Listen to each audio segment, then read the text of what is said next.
Ahmedabad Bagodara highway પાણીમાં આખો ગરકાવ થયો છે, જ્યાં રેન્જ આઈજી અને અમદાવાદ ગ્રામ્ય એસપીએ ટ્રેક્ટર દ્વારા નિરીક્ષણ કર્યું છે। પાણી ભરાતા હાઈવે પર વાહન વ્યવહાર ખોરવાયો હતો।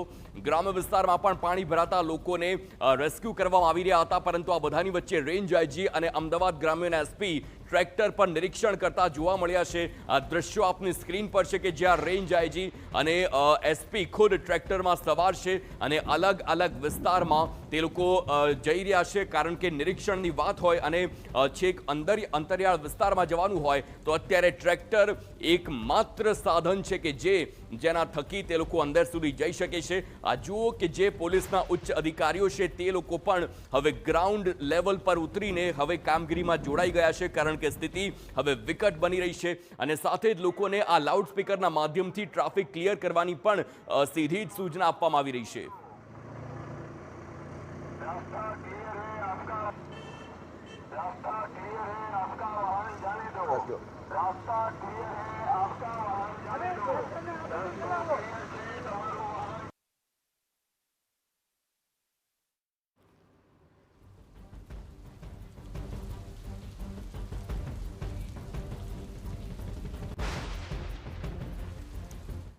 તો અમદાવાદ ગ્રામ્યની જે પ્રકારની સ્થિતિ છે, ટ્રેક્ટરના માધ્યમથી ઉચ્ચ અધિકારીઓ જે નિરીક્ષણ કરવા પહોંચ્યા છે અને ગ્રાઉન્ડ ઝીરો પર અમારા સંવાદદાતા ઉપસ્થિત છે, સીધી તેમની સાથે વાત કરીશું। હરીન, આ બીજો દિવસ છે કે જ્યાં ઉચ્ચ અધિકારીઓ ટ્રેક્ટર પર જોવા મળ્યા। ગઈકાલે અમદાવાદના મેયર પર ખુદ ટ્રેક્ટર ચલાવીને તે આવી રહ્યા હતા અને આજે રેન્જ આઈજી અને અમદાવાદ ગ્રામ્યના એસપી ખુદ તે ટ્રેક્ટર પર સવાર થઈને તે નિરીક્ષણ કરવા નીકળ્યા છે।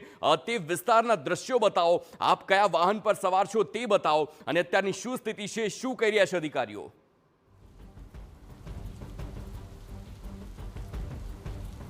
બિલકુલ, અમદાવાદ બગોદરા હાઈવે છે ને હું પહેલાં મારી આસપાસના દ્રશ્ય બતાવવા માંગીશ કે જે રીતે અહીં જે છે કે ખૂબ મોટી સંખ્યામાં રોડની બંને બાજુ પાણી ભરાયેલું છે અને આપ દ્રશ્યો જુઓ કે દ્રશ્ય ઉપરથી ખ્યાલ આવશે કે જે રીતે અમદાવાદથી બગોદરા સુધીનો હાઈવે છે તે બંધ કરી દેવામાં આવ્યો છે। અહીંથી સૌરાષ્ટ્ર જતા તમામ જે વાહનો છે તેને ડાયવર્ટ કરવામાં આવ્યા છે। ધોલેરા એક્સપ્રેસ હાઈવે ઉપર તેમને ડાયવર્ટ કરવામાં આવ્યા છે। અનેક વાહનો છે કે જે 2 દિવસ પહેલા રસ્તા ઉપરથી જતા હતા, પરંતુ પાણી ભરાવાને કારણે ફસાઈ ચૂક્યા છે। અત્યારના દ્રશ્યો અને રોડની પેલી બાજુનું પાણી છે તે ઘણું બધું કહી જાય છે કે કેટલા સ્તર સુધીનું આ પાણી છે। આ તમામ ઔદ્યોગિક વિસ્તાર છે। આ તમામ ઔદ્યોગિક વિસ્તાર હોવાને કારણે પણ અહીં છે ખૂબ મોટી સંખ્યામાં લોકો પણ કામ કરતા હતા અને અહીં ફસાયેલા પણ લોકો છે તે જોવા મળે છે। સ્થાનિક પોલીસ છે, સ્થાનિક પોલીસ તેમની મદદ આવી છે અને તેમને છે રેસ્ક્યુ, જે પણ લોકો રસ્તામાં આવે છે ફસાયેલા જોવા મળે છે તેમનું રેસ્ક્યુ કરવામાં આવી રહ્યું છે। હું બીજી તરફના દ્રશ્યો બતાવવા માંગીશ કે અમદાવાદ રેન્જ આઈજી રાઘવેન્દ્ર વત્સ અને ગ્રામ્યના એસપી ઓમપ્રકાશ જાટ બંને છે તેઓ ટ્રેક્ટર દ્વારા સમગ્ર વિસ્તાર છે કે તેનું નિરીક્ષણ છે તે કરવા માટે અત્યારે આવી રહ્યા છે। આ તમામ જો કે જે રસ્તા ઉપર औद्योगिक विस्तार में फंसाયેલા હોય તેમના रेस्क्यू करो। भैया आप कहाँ से आ रहे हो और कहाँ कितनी मुश्किल अंदर? मोरैया से आ रहा हूँ और ये पानी पूरा इधर तक भरा पड़ा है। बहुत खाने पीने का भी हर एक चीज़ का दूध भी नहीं मिल रहा है, खाने पीने सब चीज़ का बहुत दिक्कत। आप कहाँ पे रह रहे हो? मोरैया में मैं रह रहा हूँ और मेरा फैक्ट्री यहाँ गैलॉप्स में है। कितने दिन से ये परिस्थिति यहाँ पे 2 दिन से ये परिस्थिति हो रही है सर। अभी बहुत प्रॉब्लम हो रही है अभी। बिल्कुल, स्थानिक पीआई अपनी साथे તેમની સાથે સાહેબ આ પરિસ્થિતિ છે કેટલા દિવસથી છે અહીં? સર, પરમ દિવસથી વરસાદ શરૂ થયું ત્યારથી આ પરિસ્થિતિ છે। આજે છે એ સરખેજ બાવડા હાઈવે છે, એટલે અમદાવાદથી સૌરાષ્ટ્રને જોડતો મુખ્ય માર્ગ છે। અહીંયા અત્યારે 2.5 થી 3 ફૂટ પાણી છે। મોટા વ્હીકલો એકદમ જ જાય છે અને નાના વ્હીકલો જેનું ગ્રાઉન્ડ ક્લિયરન્સ ઓછું છે એ વ્હીકલો ફસાવાની પૂરી શક્યતા છે।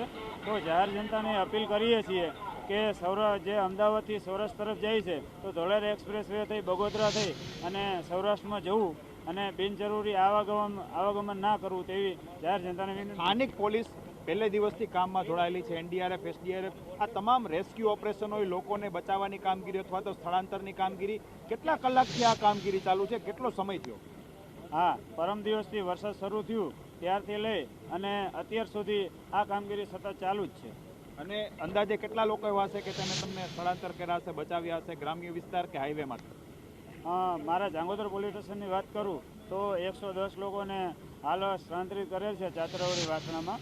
એના સિવાય ગલોક્સ ઇન્ડસ્ટ્રીઝમાં 150 થી 200 થી વધારે માણસોને રેસ્ક્યુ કર્યા છે અને હાલ રેસ્ક્યુની કામગીરી ચાલુમાં છે. બિલકુલ, હું મારી પાછળના જે ટ્રેક્ટર છે તેના દ્રશ્યો બતાવવા માંગીશ કે અમદાવાદના આઈજી અને તમામ જે અધિકારીઓ છે, એસપી છે કે તેઓ છે અહીં પહોંચ્યા છે અને તમામ જે કામગીરી છે તેમનું નિરીક્ષણ કરી રહ્યા છે. તમામ લોકો, કેટલા લોકોને રેસ્ક્યુ કરવામાં આવ્યું છે, કેટલા લોકો હજી ફસાયેલા છે, આ તમામની જે માહિતી લઈ રહ્યા છે, કેટલા કલાકથી કઈ પ્રકારનો રેસ્ક્યુ ચાલુ છે. આ દ્રશ્યો જુઓ કે બંને અધિકારીઓ છે તમામ તેમના ટીમ સાથે, સ્ટાફ સાથે અહીંથી નીકળ્યા છે.